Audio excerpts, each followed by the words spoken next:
um assunto interessante, até para puxar esse gatilho aí, né? Que é o fato que vocês estão trazendo aí da confiança no policial, né?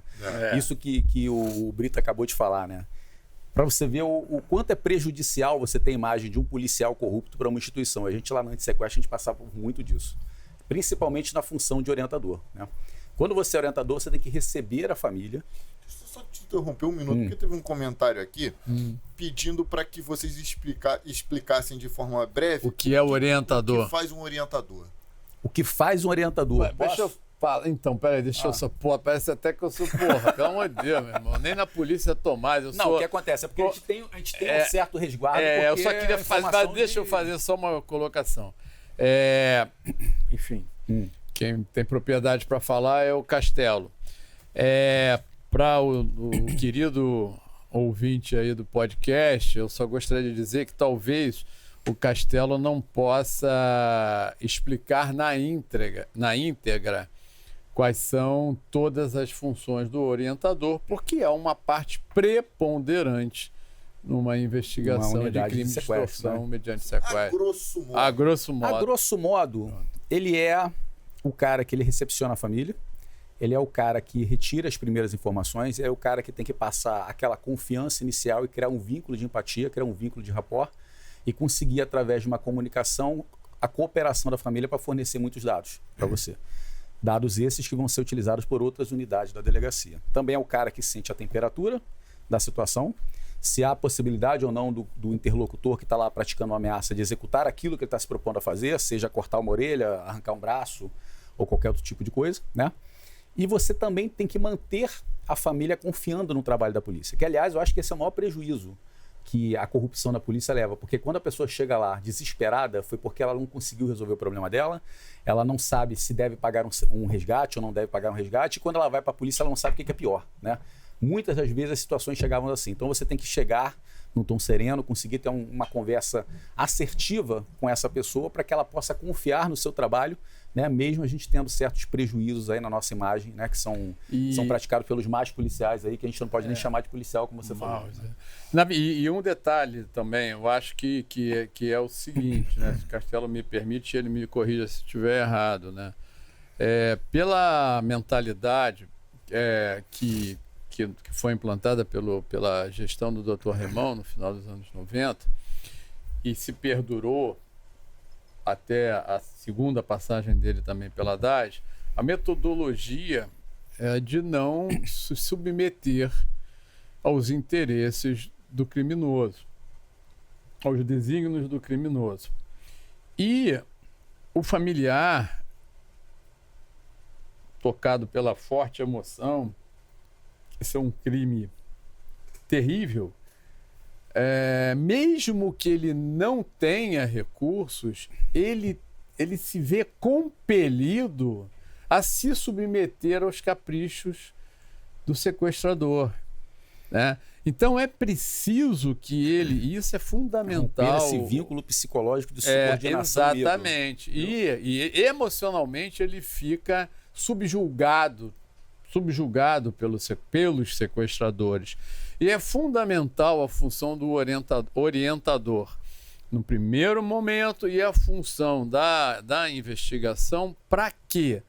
Para mostrar que aquela família deve confiar no orientador e na unidade como um todo, que aquela unidade vai ser capaz de trazer o ente dele querido para o seio da família de novo.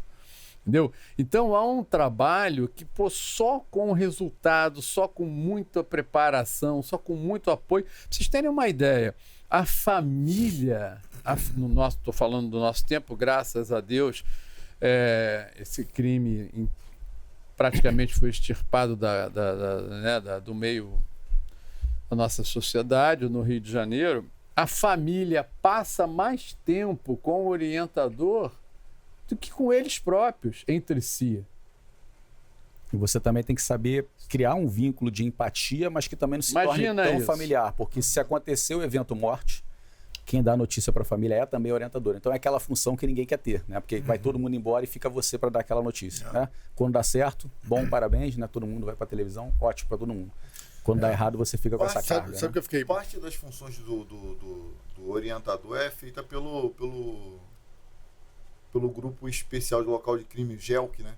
Tem um policial naquela galera ali que não na integralidade, mas faz parte desse serviço de orientação também, né? No local de crime ali, que é... Não, o GELC é da homicídio, da né? homicídio, então. Mas no homicídio tem a figura de um policial que está ali no calor do momento, colhendo a informação aqui, conversando com o vizinho, conversando com o dono do bar. Você está trazendo um paralelo, né? Isso, Pois é.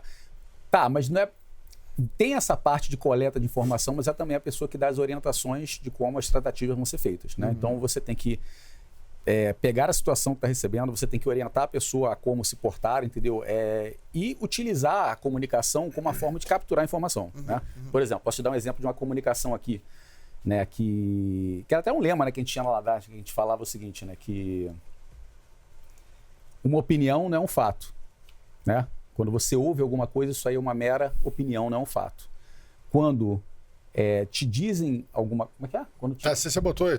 Bota na tela aí. Como é que bota é? na tela aí. Eu escrevi aí na tela. Agora eu esqueci. No caso da Porque isso é pra vida, bicho. Isso é pra vida. Só para fazer uma referência, o Rômulo. No caso da DAS, não existe essa figura nessa perspectiva do orientador ir ao local. Um local de crime é totalmente... Ou um local de homicídio, não de crime. O local de homicídio é totalmente diferente do local de arrebatamento. Então, o orientador, quem faz o local de arrebatamento é a captura daquela vítima pelos sequestradores. Não é o orientador nunca.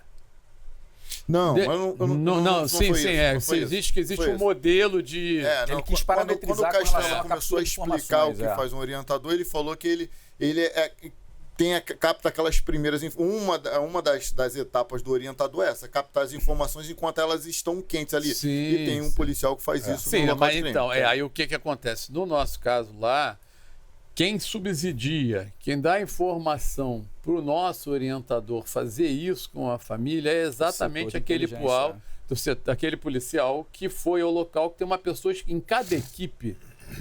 Em cada equipe isso é uma forma também de gerenciamento, né? Ou pelo menos havia no nosso tempo, acredito que hoje também haja, se não há, não sei. Em cada equipe de plantão e equipe de grupos de investigação, há tarefas definidas de acordo com os perfis, pelo menos na nossa equipe é assim, com os perfis de cada um. Então, em cada equipe há uma pessoa que é esse coletor de dados em local, que é o cara que tem mais habilidade para extrair informação, perceber situações, o que local. É interessante que numa delegacia de sequestro, você não tem um trabalho da figura principal, você tem um trabalho todo interligado, porque todo mundo ali é importante, desde a pessoa que capturou a informação, o policial que foi na rua e pescou alguma coisa com seu tirocínio que eu não pude ver, ele trazia a percepção dele para mim, né? Igual quando estava na frase aí, né? Você tem tudo que ouvimos é uma opinião, não é um fato. Tudo que vemos é uma percepção, não é verdade. Por quê? Porque tudo que você traz da rua para mim é um mero dado que a gente vai ter que analisar para transformar ele numa informação que se encaixe dentro de um conjunto, tá? Perfeito. Além dessa função, o orientador também é quem vai orientar a família a fazer algumas tratativas, né? Então, qual a importância de um orientador numa comunicação? Vou te dar um exemplo de uma comunicação. Teve um caso lá de sequestro que eu estava trabalhando, efetivamente a pessoa foi sequestrada, e aí, na verdade, foi um caso até que a gente teve que ensinar o sequestrador a sequestrar, né? Porque ele era um sequestrador jovem, né? Então pega aquele cara jovem, quando é um sequestrador mais maduro, ele já sabe o que fazer, ele sabe que ele não pode... É menos perigoso. Menos perigoso, ele não agride a vítima, ele não tortura, ele não bate, porque ele sabe que para ele receber o dinheiro, ele tem que entregar a vítima de forma íntegra, né? E a gente percebi logo nos primeiros contatos que era um amador, porque ele estava muito agressivo, batendo na vítima, entendeu? E quem estava do outro lado era uma mãe, né? Então, como é que você usa a sua comunicação para capturar informações, né? O objetivo, a gente tem um problema na nossa comunicação no Brasil, que a gente não entende que a nossa comunicação tem que ter a função de cooperação. A gente tem que fazer o outro cooperar. O seu poder de influenciar, inclusive o seu interlocutor do outro lado da linha, a agir da forma como você quer. Então ele começou a dizer que ele ia mandar a orelha do garoto pela televisão, e sempre existiu essa história aí da orelha, que foi um caso que aconteceu até no Rio de Janeiro, né? Cortaram a orelha e mandaram do pra irmão lá. do Zezé de Camargo. Isso aí, também. pois é, entendeu? Isso ficou na memória, né, do coletivo. E aí ele falou que ia mandar essa orelha e tudo, né? E a mãe começou a ficar desesperada do outro lado, o orientador quem dá aquela segurada de onda e faz a contra-resposta, né? E aí eu virei para ela e falei assim, pergunta para ele se ele tem mãe, né? Aí ela falou, meu filho, você tem mãe? Aí o sequestrador falou assim, claro que eu tenho mãe, tá achando que eu vim da onde, que não sei o que lá e tudo e tal. Porque é importante também você capturar esses fatores socioculturais. Às vezes você tem... Tem que traçar o perfil de quem você tem que tá traçar o perfil de investigando, quem né? você está. Às vezes você está diante de um sequestrador ou de uma pessoa qualquer, ou um cidadão qualquer, que não teve aquele respaldo familiar, ele já tem o ódio natural dele por não ter tido uma criação de pai, de mãe, um ódio da sociedade, que muitas vezes a gente acaba derrubando também, né, esse tipo de ódio em cima dessas pessoas. E aí ele veio e falou assim, tenho mãe. Aí eu dei a contra-resposta, né, para a pessoa falar, e ela falou assim, se a sua mãe agora estivesse ouvindo isso que você está falando para mim, que alguém ia pegar e ia cortar a sua orelha, seu dedo e mandar para a caixa dela, como é que você acha que ele ia estar se sentindo? E aí, nesse momento, ele ficou em silêncio em 10 segundos. Foi nesse momento que eu percebi que eu consegui capturar, entendeu? A atenção dele e o coração dele. E aí eu fui lá e entrei com uma nova informação. Falei assim, o que a gente está conversando, a gente pode conversar, mas você pode deixar de lado a parte da violência. Vamos conversar e deixa ele em paz. Vamos tratar dessa forma. Foi uma forma indireta que eu tive de orientar a ele. Meu filho, quando você vai fazer um sequestro, não é assim que você faz. Você tem um trabalho direito, você não bate, você faz isso, não faz aquilo. Você tem que ter muito tato na hora que você vai lidar, porque certas informações que você coloca, e muitas vezes o orientador ele acaba se arriscando, jogando algumas informações para fazer uma coleta de informações, podem ser delicadas. Você pode bater em determinados pontos. Por que eu não perguntei se ele tinha pai? Porque se ele mora em alguma comunidade, às vezes é muito comum, né? Você tem mães solteiras, né? Que os filhos são criados por parentes e tudo e tal. Então, é importante você também saber aonde você vai tatear para você não jogar mais fogo numa situação que já está incendiada, né? O objetivo é sempre você diminuir o fogo, desescalar o conflito, para você tentar ir numa linha de comunicação, recebendo informações importantes para você passar para um setor de inteligência que vai trabalhar com essas informações. Tá? Então, cada informação dessa que você recebe quando está numa linha é importante. Se você ouve um barulho de um trem, no final, você olha nas estações, você olha comunidades, você vê onde é que tem trem passando, você ouve, às vezes, um barulho de um cara vendendo. A gente até já ouviu, né, Magalhães? Um cara vendendo água de coco todo dia, 8 horas da manhã, passando em determinado local. Às vezes, uma equipe sua está na rua, você fala assim, ó, por favor, preste atenção se você vai encontrar nesse horário um fulano vendendo água de coco. Qual foi o resultado desse sequestro? Só um minuto, o Castelo não falou de uma primeira observação, porque eu acho que ele não falou, porque para ele é natural. Mas, além disso tudo que o Castelo já colocou brilhantemente, a primeira ação do orientador é, primeiro, descobrir, analisar sob o crivo dele, com a percepção e a experiência, a metodologia que ele tem estabelecida pelo nosso trabalho, quem é a pessoa preparada para ser negociador, pelo lado da família. Existem duas, para deixar bem claro aqui também, quando a gente fala negociador, existem dois negociadores. Uma pessoa do seio familiar, escolhida pelo marginal, geralmente, né? Não. Não. Nunca é escolhida, nunca por ele. O marginal entra em contato. Ele Não, Eu não, quero mas falar ele- com a minha mãe. Só falo se for com a minha mãe. Não, mas não, ele não tem que falar isso, que ele não vai falar com a mãe dele, ele tem que falar com a mãe da vítima, se for o caso. Ah, porque a Então, gente ele tá não sabe. confundindo. A O gente negociador, o que eu tá quero dizer é o confundindo seguinte, com o tomador. aquele tomador exatamente, eu não tradicional, quero isso aí, não é isso. Então, são situações diferentes. Não é uma pessoa, o negociador de sequestro é uma pessoa que está lidando com crime de extorsão mediante sequestro. Não é o tomador de refém, que é completamente diferente. Tomador de refém não está nem dentro do escopo da DAS. Sim, sim. Tomador uma de divisão refém está no Rio de dentro do Janeiro. escopo do BOP, na Polícia Carioca e da CORE. São coisas diferentes. O que eu queria só fechar, na minha parte, ele vai dar o gancho para ele puxar, é que existe a figura do negociador, o homem policial, negociador, que nunca fala com o criminoso. Nunca. Nem nunca vai a lugar nenhum. Nunca vai a lugar nenhum. Mas nunca, nem a voz os criminosos vão saber do negociador qual é. E o negociador, efetivamente, quem fala é uma pessoa, geralmente uma pessoa da família ou colocada pela família sob o crivo, é onde eu quero chegar, que ele acabou passando por cima, que é muita informação e para ele isso é habitual fazer, é que ele analisa e vê. Por vezes, aí eu vou deixar ele falar, porque não pode ser imposto também por ele. Gente, o crime de extorsão mediante sequestro, cara, se a gente fosse falar sobre investigar direito,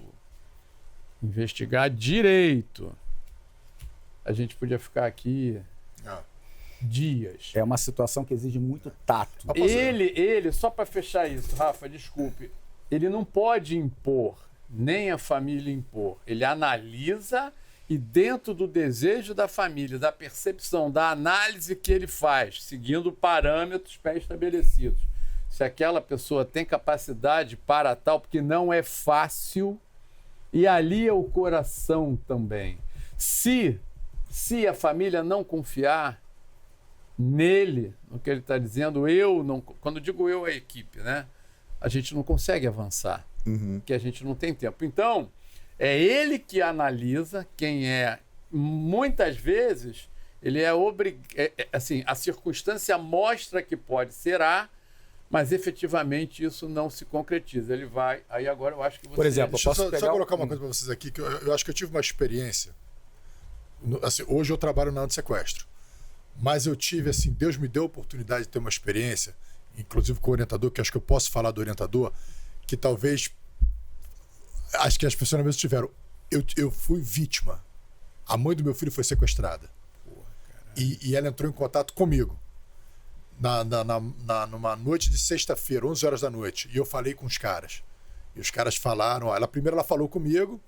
A gente no começo não acreditou. Depois eu falei com o sequestrador. Meu irmão, é isso aqui, não sei o que, é isso mesmo, caralho, tal, não sei o que. E aí eu fui pra DAS e falei, meu irmão, essa situação é essa. Aquela pessoa que recebe primeiro, a gente foi ver lá o local, tal, não sei o que. E aí chegou o orientador, senta comigo, era o Tiagão, que é o orientador que hoje trabalha lá, tem a oportunidade de trabalhar com ele. O Thiago trabalhou conosco. Isso. Cara, uma das coisas do orientador que eu fiquei impressionado, primeiro, a análise do crime, de que tipo de sequestro a gente está lidando. Então, primeiro ele fez uma série de perguntas para mim. E aí ele falou assim, olha só, isso provavelmente é um sequestro relâmpago que se desenvolveu num sequestro que agora estão retendo a vítima, provavelmente o cativeiro é o carro dela. Cara, tudo que ele falou, baseado no que eu respondi para ele, foi o que aconteceu. No final, quando foi resolvida e ela foi libertada, era exatamente aquilo. Outra coisa, ele ia, cara, me orientando, me acalmando, e chegou uma hora que ele falou assim, cara, liga para a família, porque de repente ela pode entrar em contato com a família e começar uma negociação paralela e a coisa bagunçar. Liguei para a família veio. Quando a família veio, meu irmão, a família já entrou na sala de orientação assim, a mãe dela assim, ó, paga o resgate, paga. O pai assim, quanto é, dinheiro não é problema, quanto é. Rafa, deixa eu te falar. E aí eu só falei com ele assim, meu irmão, olha só, fala o seguinte, vamos confiar nos caras, os caras fazem isso há 20 anos, vamos confiar neles. Aí ela, não sei o que tal. E ela querendo pagar. O cara falou assim, olha só, pagar resgate não é... Sabe, se chegar um momento que a coisa... Vamos primeiro saber onde ela tá. A sua filha agora, ela vale 20 mil reais. Depois que a gente pagar esses 20 mil reais, talvez ela não valha mais nada. Então vamos esperar. Cara, a mulher saiu. Quando a mulher saiu, na hora eu senti aquele peso nas costas assim, meu irmão, se acontecer alguma coisa, a mãe dela vai me culpar pro resto da vida. E o Thiago teve a capacidade de manter a minha sobriedade, de manter o meu equilíbrio emocional, porque eu estava envolvido no negócio. Claro, mas então por isso que é difícil para o orientador. Olha só, quanto tempo durou esse caso? Ela foi sequestrada 11 horas da noite de sexta-feira e foi libertada às 6 horas da tarde de sábado. Tá, então olha só, deixa eu só, aí eu vou... Nesse pequeno exemplo pessoal que você deu uma infinidade de informações. Agora imagina o seguinte, isso tudo aconteceu num espaço de menos de 19 horas. 19 horas precisamente. Não, deu 20 horas. Em investigação de sequestro, 1 minuto faz a diferença. Não. 19 horas. Você viu isso tudo acontecer. O quanto emocionado, transtornado você ficou, o quanto a mãe da sua esposa ficou, e papapá. Imagina o seguinte, aí tem uma infinidade de informações. Agora imagina se você se isso se passa... Não vamos esquecer você. Imagina a família, porque eu nunca gosto de trazer... Aconteceu e acabou. Imagina se esse sequestro dura 30 dias. Pô, tá louco. A questão é Eu falei aqui no início, quando a gente começou a falar, eu tenho muito tato para falar sobre negociação, essa tipo de coisa, que eu acho que tem certas coisas até que não devem ser faladas. Se vocês pegarem aí o áudio depois, vocês vão ver que eu falei o quê? Sempre o interesse da família quando chega, eu falei assim, tenha recursos ou não. Não interessa se é 20 mil ou 2 milhões. Mesmo aquele que não tem 20 mil, ele vai querer se endividar para tal. E aquele que também não tem 2 milhões, ele vai querer se endividar para tal. Entendeu? Então, é isso. E essa questão da sua sogra...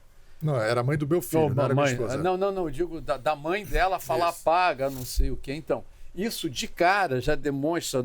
Você deu um exemplo concreto. Que ela jamais poderia ser uma negociadora. Agora exatamente. Segue você. A mesma coisa. Você, quando entrou nessa situação, na sua situação emocional, você mesmo como policial, você se achava capacitado para resolver isso? Não, tanto que eu fui direto... Porque toda vez que há um Exatamente. avanço no seu emocional, o seu racional decai. Então a função do orientador é justamente ser aquele seu racional quando o seu emocional está atuando, né? E aí você é um desequilíbrio. Nesse caso que você deu lá, a mãe da sua ex-esposa é um desequilíbrio, entendeu? Só que cada um que chega vai influenciar o próximo. E essa situação ela pode simplesmente incendiar. Agora, aquela dificuldade que eu falei para você, da confiança no trabalho da polícia. Se efetivamente a mãe da sua ex-companheira aí quisesse pagar um resgate, você acha que isso iria resolver um problema? Talvez não fosse resolver um problema. Talvez fosse, já que você me deu 30, quem dá 30 dá 50, quem dá 70 dá 70. Isso aí vai escalando. Foi isso que ele falou. Num nível, entendeu? Que é comum, né? Agora existe todo um conjunto de padrões. Por que a atividade anti-sequestro no Rio de Janeiro é centralizada? Porque justamente pela repetição de casos a gente sabe qual é o padrão de evento que há, entendeu? Eu peguei o caso da menina, não é, esquece isso aqui, da menina de 14 A menina de 14 anos. Da menina de 14 anos. Pois é, que casa com... você falou da outra parte ali, né? Que casa não, é porque eu acho que aí você tem um gancho para falar disso. Então, o que acontece? Só para família. Essa questão do raciocínio que foi desenvolvido na DAS, que é o que faz funcionar até hoje, o camarada sequestra com um único objetivo, de obter uma vantagem ali para ele. Nem sempre. E o raciocínio... nem sempre, mas na maioria dos casos é a vantagem. Tanto que é uma extorsão mediante sequestro. Pode ser fim, grana, viu, metal, pode ser um outro fim, mas alguém vai ter que entregar alguma coisa, em tese, em troca da liberdade. E esse comportamento da DAS, eu absorvi para orientar na Delegacia de Repressão aos Crimes de Informática as pessoas que tinham fotos íntimas captadas, no qual a pessoa extorquia de uma forma diferente. Se você não fizer um depósito via Pix nessa conta, eu vou soltar o teu nude. A pessoa chegava não vou fazer porque a minha mulher vai ficar sabendo e a minha família vai ficar... Eu falei, qual a garantia que você tem que você vai fazer esse Pix e ele não vai? Aí, quando a vítima desobedecia e fazia, aí o cara pedia mais. E pedia mais. E quando viu que não ia ter mais, ele soltava a imagem. O que acontecia com o sequestro lá atrás, lá nos primórdios? Manda mais dinheiro. Aí a família mandava mais. Não, pera aí, que já tá chegando perto. Agora a gente vai soltar.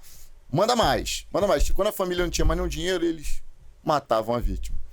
Então, eu sou muito observador. Eu observo que funciona, ainda que em outras unidades, ainda que com outros objetivos.